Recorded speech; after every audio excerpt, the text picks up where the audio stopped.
Channel I সংবাদ।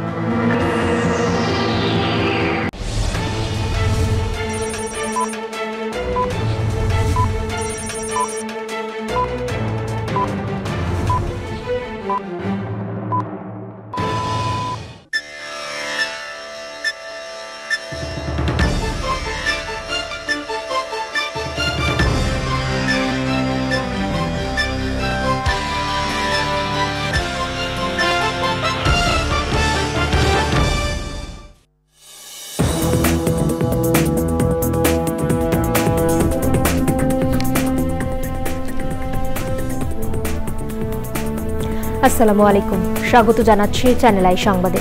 সংবাদ কক্ষে আপনাদের সাথে আছি আমি প্রিয়াঙ্কা। বিস্তারিত সংবাদের শুরুতে জানিয়ে দিচ্ছি ফ্রেশ আটা ময়দা সুজি সংবাদ শিরোনামগুলো। জিয়া অরফানেজ ট্রাস্ট মামলায় সাজার বিরুদ্ধে আপিলের রায় আজ সব আসামি খালাস পাবেন বলে আইনজীবীদের প্রত্যাশা।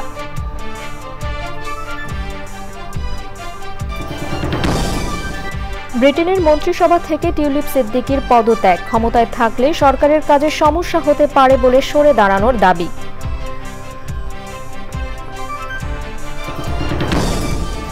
জুলাই ঘোষণাপত্র চূড়ান্ত করতে বৃহস্পতিবার সর্বদলীয় বৈঠক, সংবাদ সম্মেলনে জানালেন উপদেষ্টা মাহফুজ আলম। এবং 1 ফেব্রুয়ারি থেকে সৌদি আরবে ভ্রমণকারীদের জন্য মেনিনজাইটিসের টিকা বাধ্যতামূলক, জেদ্দায় 3 দিনের হজ মেলা শুরু।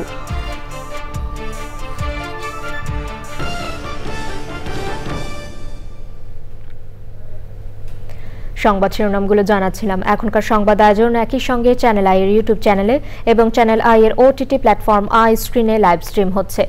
যাচ্ছি বিস্তারিত সংবাদে। জিয়া অরফানেজ ট্রাস্ট মামলায় হাইকোর্টের দেয়া 10 বছরের সাজার বিরুদ্ধে বিএনপি চেয়ারপারসন বেগম খালেদা জিয়ার করা আপিলের শুনানি শেষে আজ রায় ঘোষণা করবেন আপিল বিভাগ। আইনজীবীরা আশা করছেন রায়ে খালেদা জিয়া সহ সবাই খালাস পাবেন। রাজনৈতিক প্রতিহিংসার বশে তাকে সাজা দেওয়া হয়েছে বলে অভিযোগ করেছেন আইনজীবীরা। জিয়া অরফানেজ ট্রাস্ট মামলায় 2018 সালের 8 ফেব্রুয়ারি বিশেষ জজ আদালত 5 এর দেয়া রায়ে সাবেক প্রধানমন্ত্রী বেগম খালেদা জিয়াকে 5 বছরের সাজা ও অর্থদণ্ড দেয়া হয়। এই রায়ের বিরুদ্ধে একই বছর হাইকোর্টে আপিল করেন খালেদা জিয়া। এই আপিলের ওপর শুনানি শেষে 2018 সালের 30 অক্টোবর হাইকোর্ট রায় দেন। এতে খালেদা জিয়ার সাজা বাড়িয়ে 10 বছরের কারাদণ্ডাদেশ দেয়া হয়। পূর্ণাঙ্গ রায় প্রকাশের পর 2019 সালে খালেদা জিয়া আলাদা 2টি লিভ টু আপিল করলে 2024 সালের 11 নভেম্বর আপিলের অনুমতি দিয়ে হাইকোর্টের রায়ের কার্যকারিতা স্থগিত করেন আপিল বিভাগ। পরে আপিল শুনানি শেষে সিদ্ধান্ত জানান প্রধান বিচারপতি সৈয়দ রেফাত আহমেদের নেতৃত্বাধীন 5 বিচারপতির আপিল বেঞ্চ।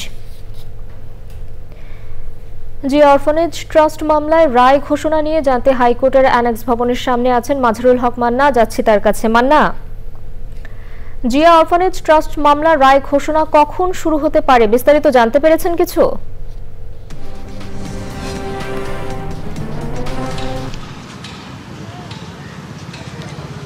প্রিয়াঙ্কা, আপনি জানেন যে এই বেগম খালেদা জিয়াকে যে সাজা দেওয়া হয়েছিল বিচারিক আদালতে 5 বছর, সেটি হাইকোর্টে বাড়িয়ে দিয়ে 10 বছর। আসলে এই যে সাজা বাড়ানোর এটি কিন্তু মানে যে উদাহরণটি খুবই কম আছে এবং আমরা হয়তো জানতে পারিনি যে নিম্ন আদালতের সাজা হাইকোর্টে কতটুকু বেড়ে যায়। তো এই সাজা বাড়ানো নিয়ে খালেদা জিয়াকে জেল খাটতে হয়েছে এবং পরে তিনি রাষ্ট্রপতি নির্বাহী আদেশে এবং পরবর্তীতে রাষ্ট্রপতি তার এই সাজা বাতিল করে দেন।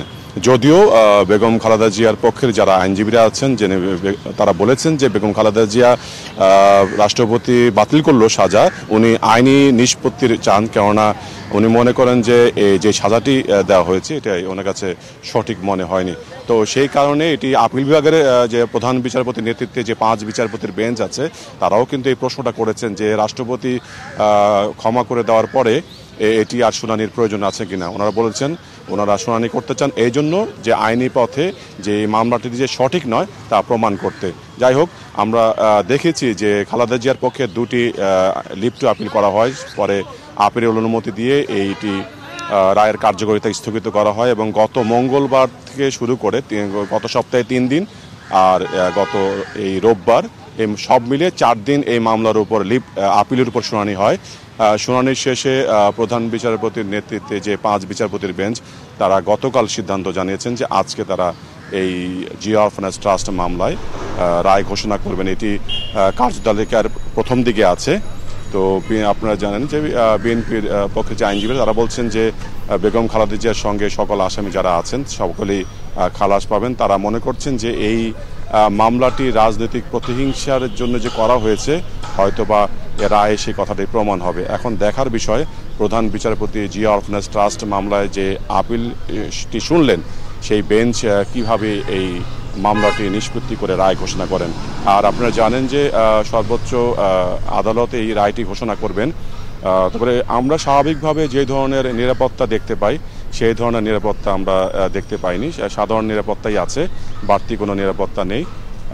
তবে আমরা যেহেতু 9টার দিকে রায় ঘোষণার কথা আছে, তবে কোর্ট যখন বসেন হয়তো আমরা দেখতে পাবো যে 9:15 বা 9:30টার দিকে এই রায় ঘোষণাটি হয়ে যাবে। সেই সময় হয়তো জানতে পারবো জিয়া অরফানেজ ট্রাস্ট মামলায় কী সিদ্ধান্ত দিলেন প্রধান বিচারপতির নেতৃত্বে 5 বিচারপতির বেঞ্চ। প্রিয়াঙ্কা, ধন্যবাদ মান্না আপনাকে। আমরা পরবর্তীতে আরও জানবো আপনার কাছে। এছাড়া সমালোচনার মুখে পদত্যাগ করেছেন যুক্তরাজ্যের সিটি মিনিস্টার টিউলিপ সিদ্দিক। দেশটির আর্থিক সেবা বিষয়ক প্রতিমন্ত্রী হিসেবে এ খাতে দুর্নীতি বন্ধের দায়িত্বে ছিলেন তিনি। টিউলিপ বাংলাদেশের ক্ষমতাচ্যুত প্রধানমন্ত্রী শেখ হাসিনার ভাগ্নি ও শেখ রেহানার মেয়ে। টিউলিপের পদত্যাগপত্র গ্রহণ করেছেন ব্রিটিশ প্রধানমন্ত্রী কিয়ার স্টারমার।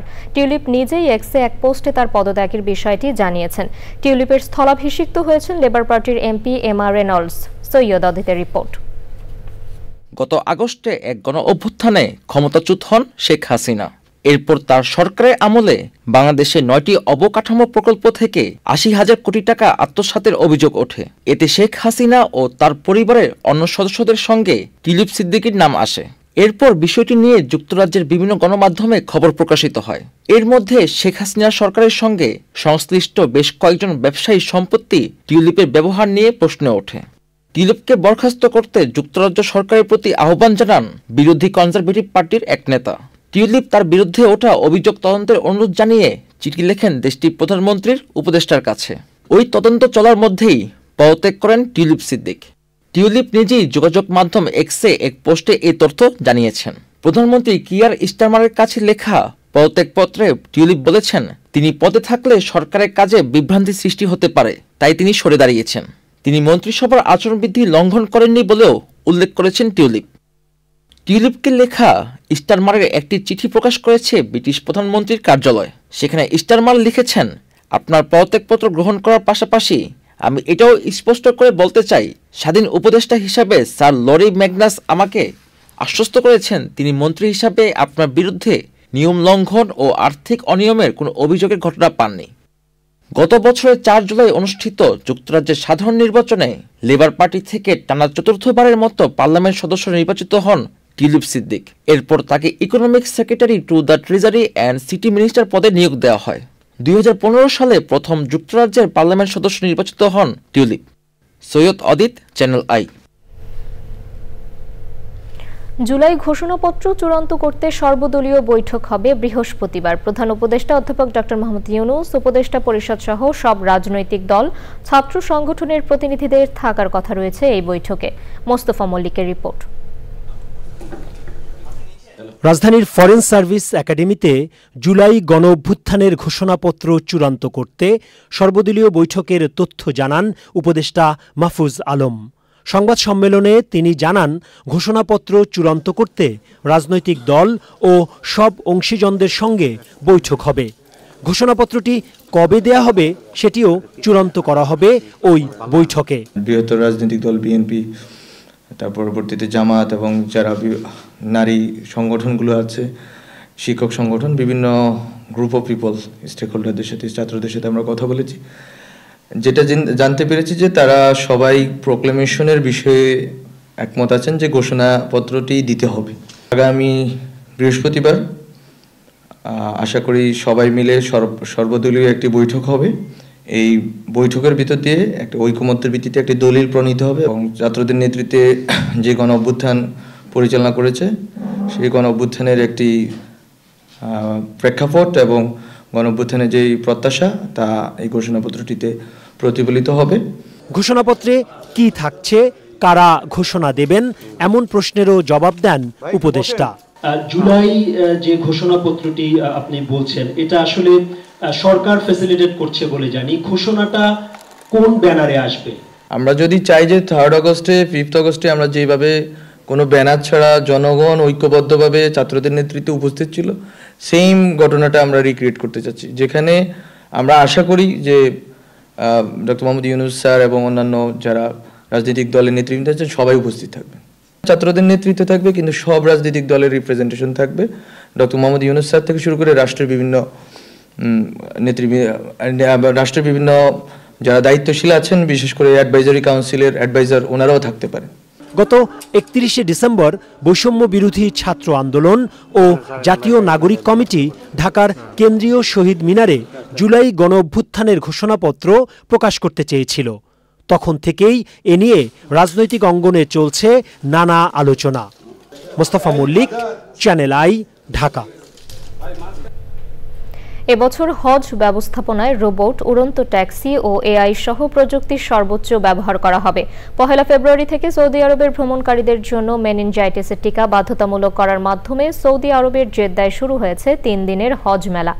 জেদ্দা থেকে MY আলাউদ্দিনের রিপোর্ট। এবছর হজ যাত্রীদের বিড়ম্বনাহীন, সুষ্ঠু ও সুশৃঙ্খল হজ ব্যবস্থাপনার উপহার দেওয়ার অঙ্গীকার করেছেন সৌদি সরকার। জেদ্দায় হজ ও উমরা এক্সিবিশন উদ্বোধনকালে সৌদি হজ ও উমরা মন্ত্রী তৌফিক বিন ফাউজান আল রাবিয়া এই তথ্য জানান।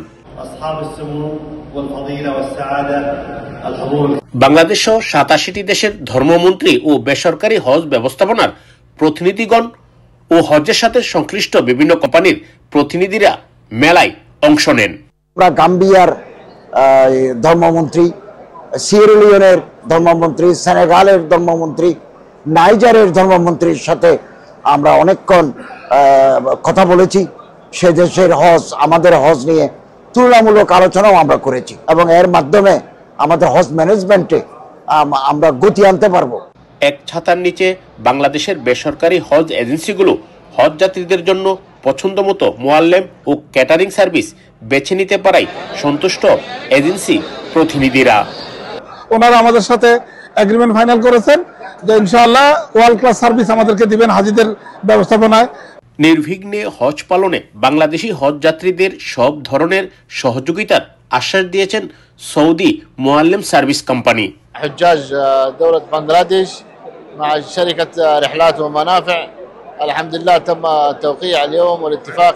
সৌদি হজ মন্ত্রী মিস্টার বানতেন যে আহ্বান জানিয়েছেন সুশৃঙ্খল হজ ব্যবস্থাপনা, সুষ্ঠু হজ ব্যবস্থাপনার বিষয়ে সৌদি সরকারের কমিটমেন্টের কথা তিনি সংশ্লিষ্ট দেশের কে জানিয়েছেন। পাশাপাশি আসন্ন রিউ ভাইরাস সম্বন্ধেও সতর্ক থাকার বিষয়ে সবার প্রতি দৃষ্টি আকর্ষণ করেছেন।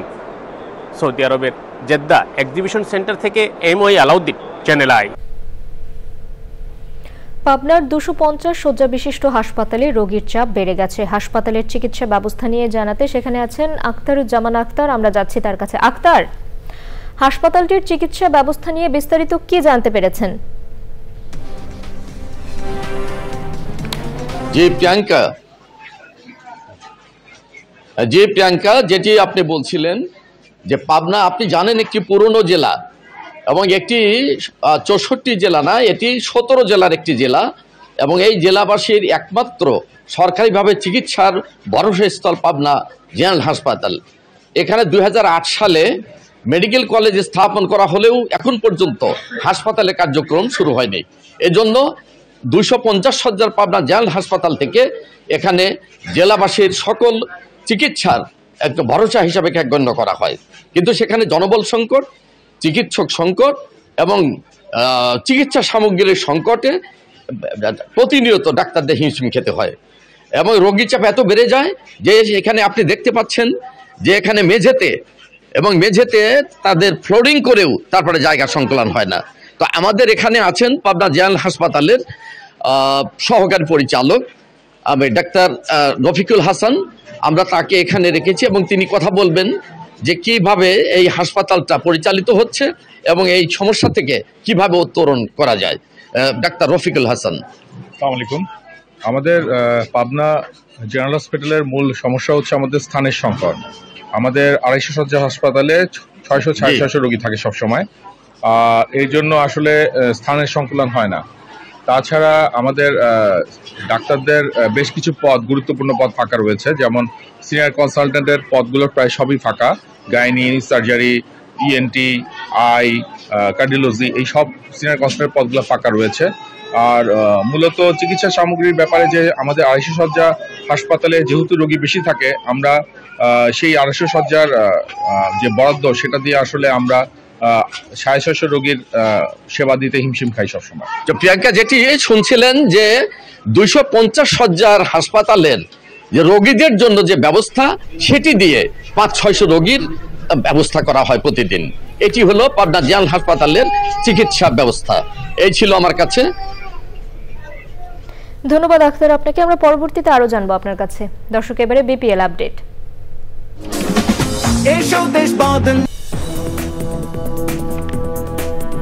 ফিরে এলাম বিরতির পর। কক্সবাজারের সেন্ট মার্টিনস দ্বীপে আগুন লেগে কয়েকটি রিসোর্ট পুড়ে গেছে। ঘটনায় এখন পর্যন্ত হতাহতের কোনো খবর পাওয়া যায়নি। গত রাত 2:30টায় দ্বীপের পশ্চিম সৈকতের গলাচিপা এলাকায় এ ঘটনা ঘটে। ময়লার আগুন থেকে অগ্নিকাণ্ডের ঘটনা ঘটেছে বলে জানিয়েছেন স্থানীয়রা। পুড়ে যাওয়া রিসোর্টগুলো হলো শায়রি, বিচ ভ্যালি ও কিংশুক। কোস্টগার্ড, নৌবাহিনী ও ট্যুরিস্ট পুলিশের চেষ্টায় আগুন পুরোপুরি নিয়ন্ত্রণে আসে। দ্বীপে ফায়ার সার্ভিস না থাকায় আগুনে ক্ষতি বেশি হয়েছে বলে জানান স্থানীয়রা।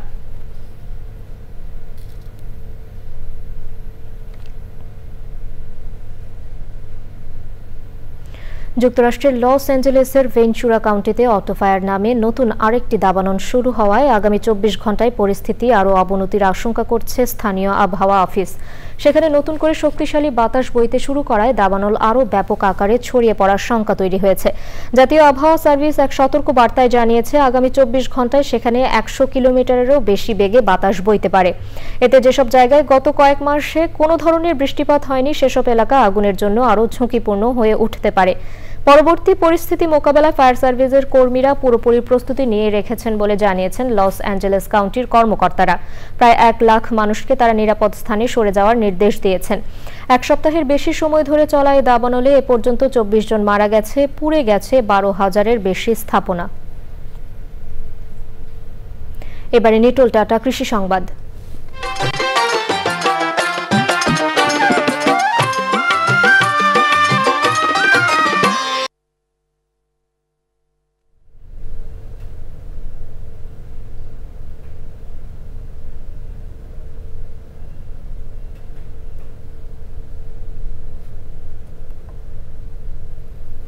রাজবাড়ীতে হালি পেঁয়াজ রোপণে ব্যস্ত সময় পার করছেন জেলার চাষিরা। বিভিন্ন ফসলের মাঠে কৃষক দলবদ্ধ হয়ে হালি পেঁয়াজ রোপণ করছেন।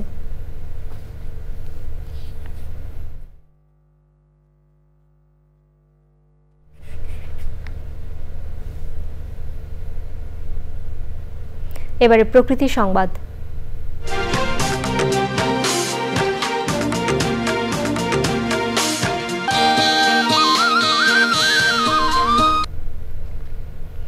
মাদারীপুরে কুমার নদের জমিতে বহুতল ভবন নির্মাণ করা হচ্ছে। স্থানীয়দের অভিযোগ, পরিবেশ বিরোধী এমন কর্মকাণ্ড বন্ধে প্রশাসনের কোনো উদ্যোগ নেই।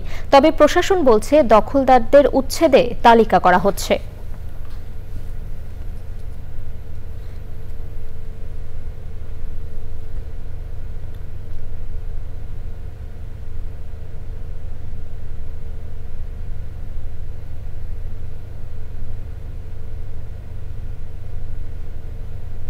সুজি সংবাদ শিরোনামগুলো জানিয়ে দিচ্ছি আরো একবার। জিয়া অরফানেজ ট্রাস্ট মামলায় সাজার বিরুদ্ধে আপিলের রায় আজ। সব আসামি খালাস পাবেন বলে আইনজীবীদের প্রত্যাশা।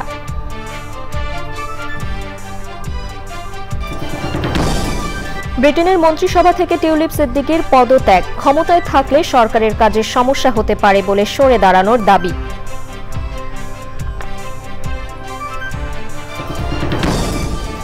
জুলাই ঘোষণাপত্র চূড়ান্ত করতে বৃহস্পতিবার সর্বদলীয় বৈঠক। সংবাদ সম্মেলনে জানালেন উপদেষ্টা মাহফুজ আলম।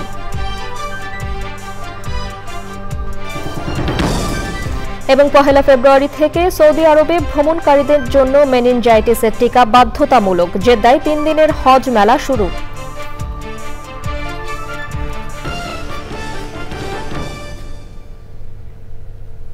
চ্যানেল আই এর সর্বশেষ সংবাদ জানতে ভিজিট করুন channelionline.com এ। যুক্ত থাকুন আমাদের সোশ্যাল মিডিয়া প্ল্যাটফর্মগুলোর সাথে।